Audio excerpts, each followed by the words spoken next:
And we are live on YouTube.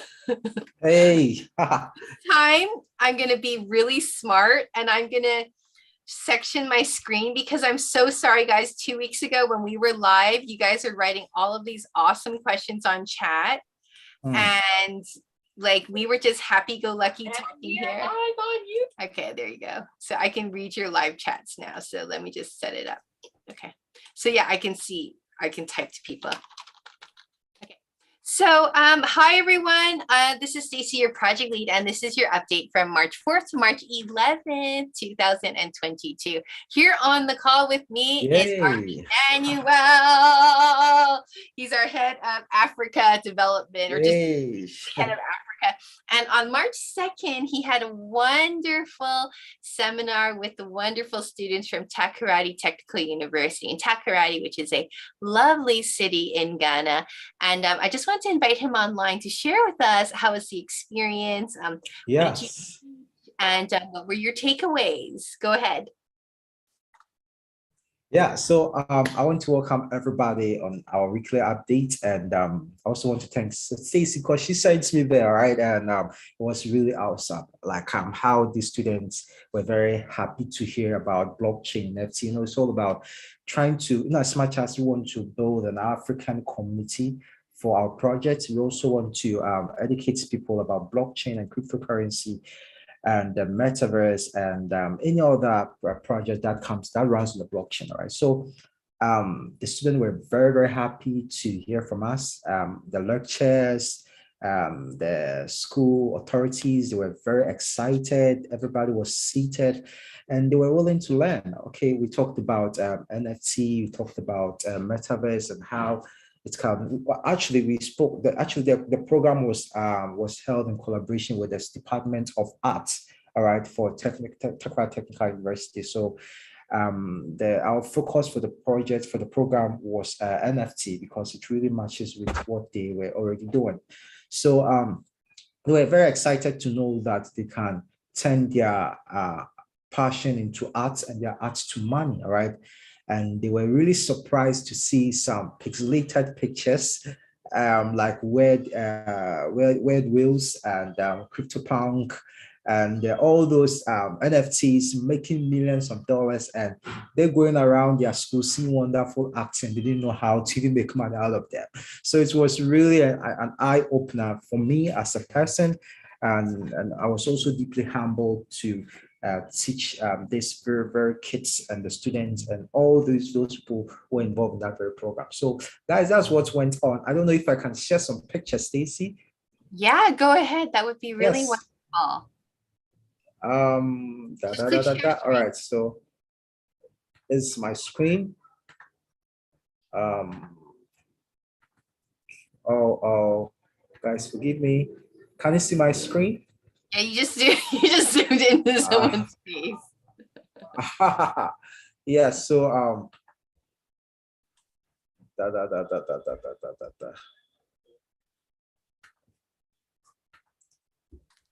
yeah, so this is how the program went. We had about 100 students on the program. It was like a full room. Yes.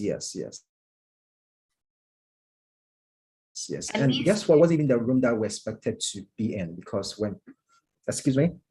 So these students, they study art, or are they? Yes, they are all art students. They are purely painting students. They are painting.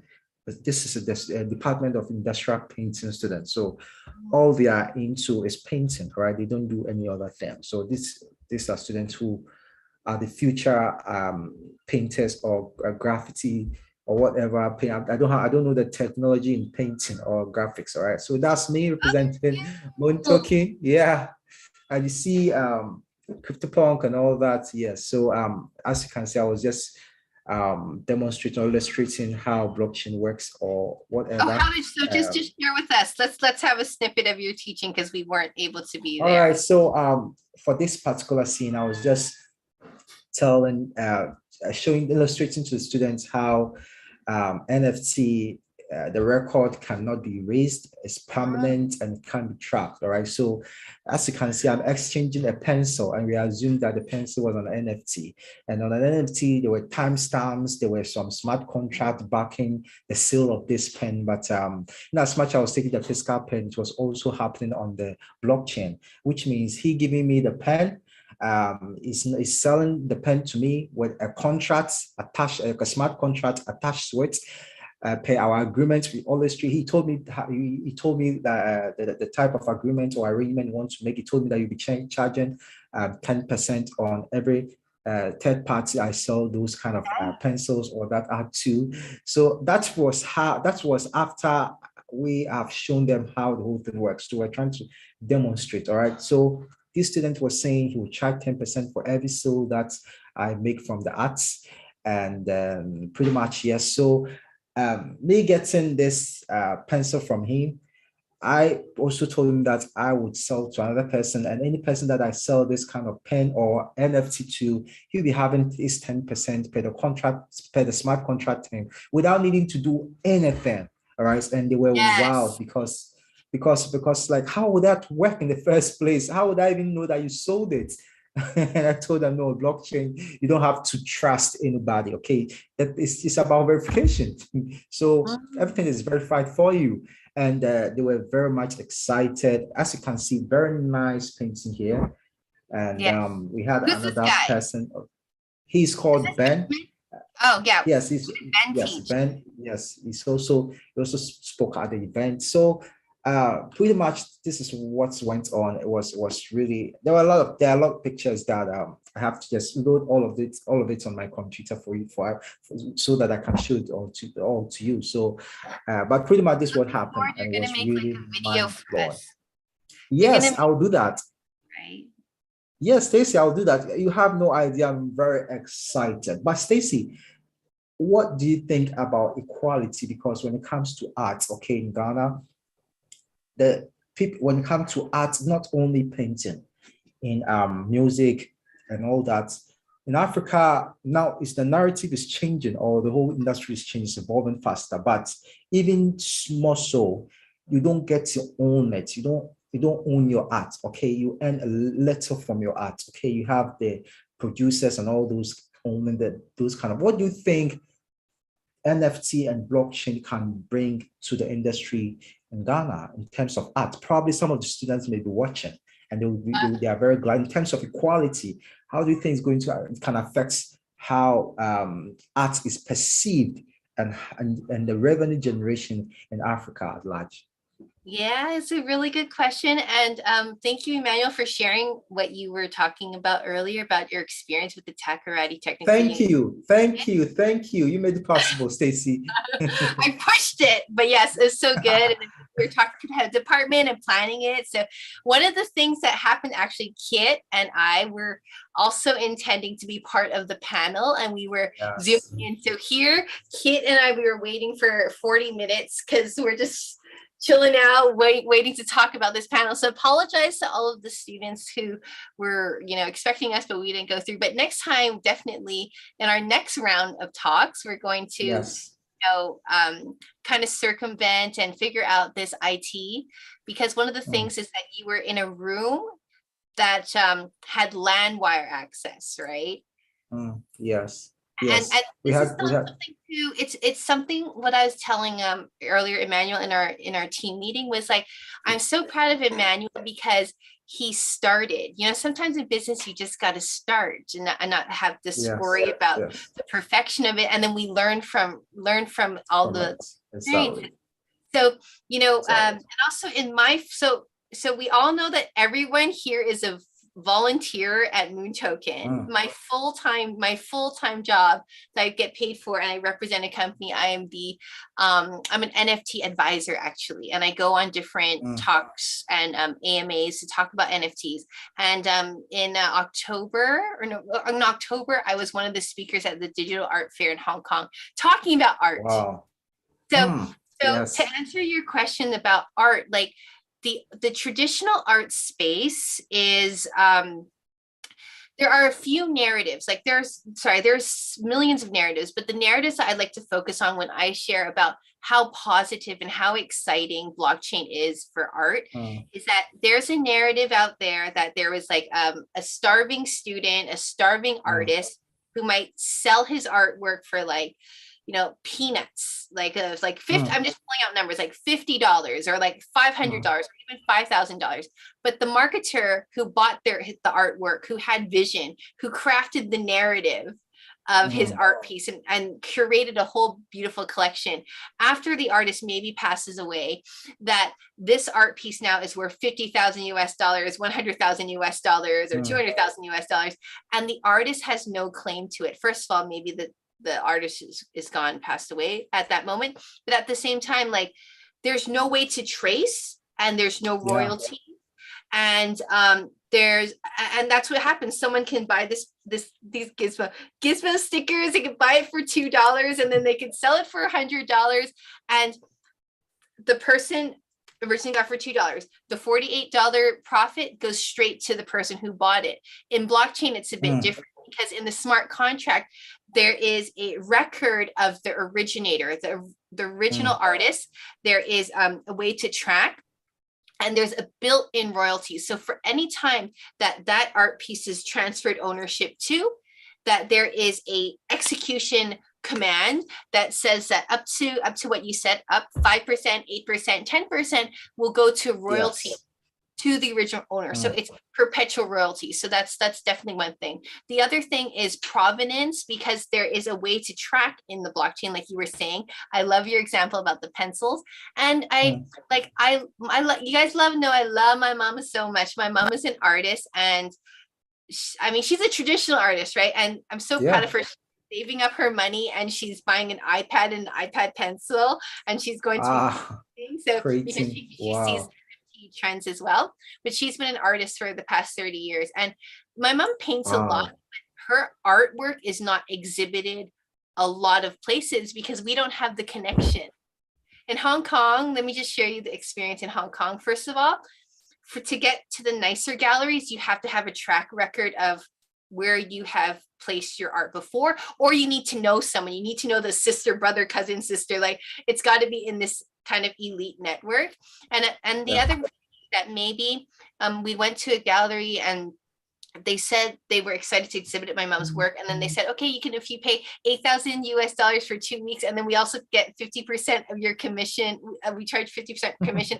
So that was also a way. So sometimes when you're that smaller artist, you don't have the power to exhibit your artwork, right? And what I love about NFTs is that someone can create an NFT collection and then go to OpenSea or go to Rarible or go to like all of these different platforms and then showcase and display their NFTs, right? So, and in that sense, like the power is back to the people. And that's what, and there's like also no borders too. Like I can't be, you could be someone in Takoradi City. Is it Takoradi City or just Takoradi? Takoradi City, yeah. Yeah, you're in Takoradi City and you might place your NFT artwork, and somebody in Hong Kong might like it and see it on OpenSea and might like it and purchase it, and then there you go. But otherwise, if you're in a gallery, you're just locked in that city. And in order for me to see your artwork, I have to fly to Takoradi City, which I will do, by the way.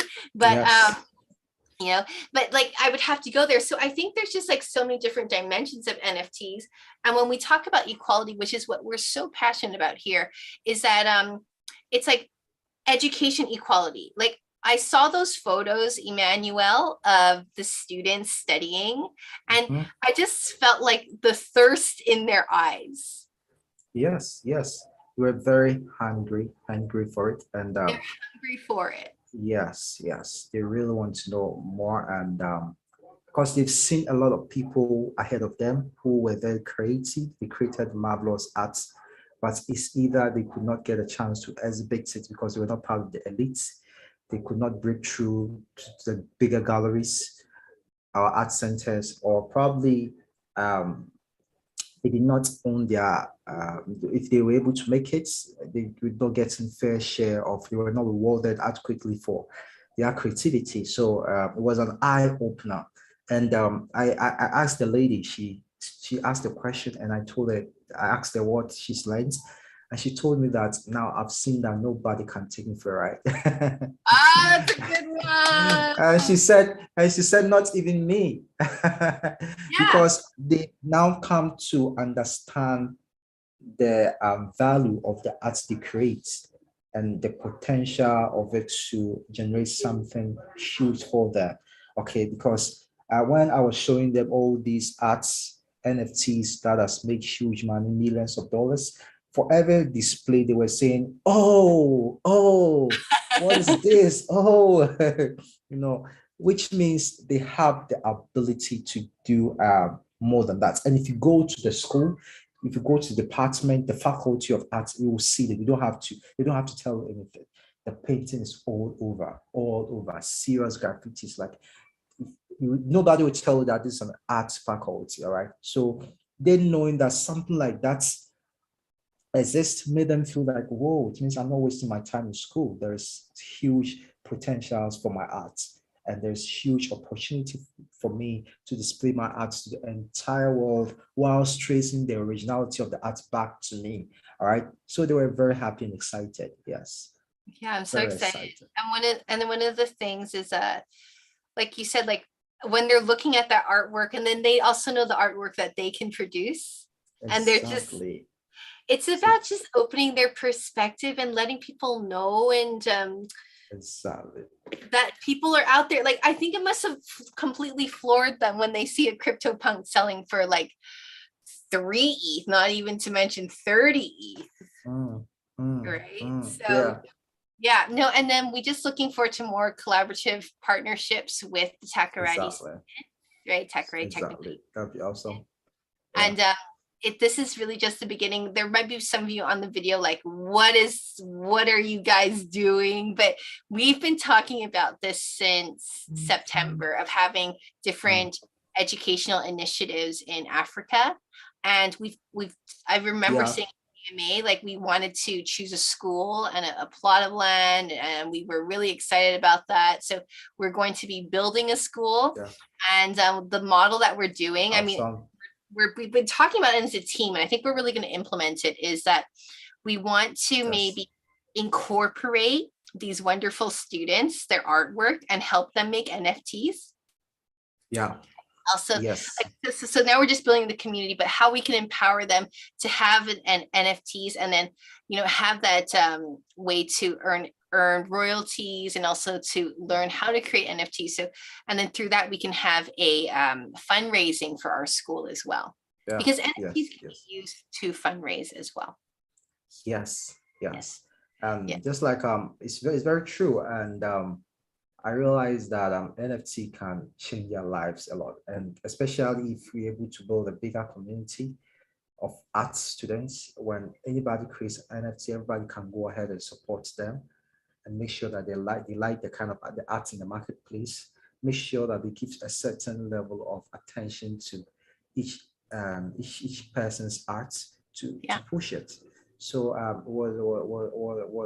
was totally worthwhile going there to educate them on what we did, and I am looking forward to expanding to other areas. All right, I'm looking forward to expanding to other areas. A lot of blockchain companies like Binance, FTX, and all these companies are now also trying to get in the scene, and I'm very glad that we are trying to rub shoulders or even get ahead, right, with blockchain education. And it's very exciting, and I'm really happy to be part of the team and the idea that we all put together to make sure that this what happened yesterday happens another time. Yeah, that's so good. Okay, yeah. So thank you so much for sharing, Emmanuel. I'm really excited. Happy to share every time. Yeah, and then we'll look forward to seeing you guys next week. So remember to follow us on our socials, and really stay tuned on our socials, because you'll be hearing the updates from there. Okay. Yeah. God bless you all. Bye. Bye. God bless you. Bye.